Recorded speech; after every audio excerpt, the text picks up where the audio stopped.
গতকালকে লোকসভায় নিশিকান্ত দুবেজি যে মুর্শিদাবাদ মালদার বিষয় নিয়ে যেগুলি উত্থাপন করেছেন, আমি তার তীব্র প্রতিবাদ করছি, নিন্দা জানাচ্ছি, ধিক্কার জানাচ্ছি।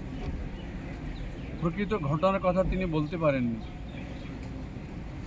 সেই সময় ঘটনা যা ঘটেছে আর কি আমরা আমাদের এলাকাতেই হয়েছে, কাজে সেটা প্রকৃত বিষয়টা আমাদের জানা রয়েছে। ঝাড়খণ্ড পুলিশের হাতে বাংলার একজন মারা গেছে গুলিতে, তার আমরা নিন্দা করছি। এবং যে ঘটনাটা ঘটেছে সে ঘটনাটা উভয় জেলা, পাকুড় জেলা এবং মুর্শিদাবাদ জেলার প্রশাসনিক লেভেলে তা দুদিন পরে তা মিটেও গেছে।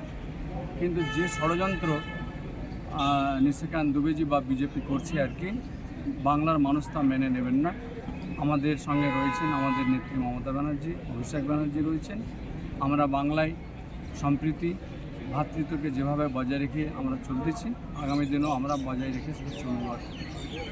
কাজে এই যে মিথ্যা যে বক্তব্য, আমরা আবারও তার তীব্র নিন্দা করছি এবং ধিক্কার জানাচ্ছি আর কি। ঠিক আছে, ভালো হয়েছে।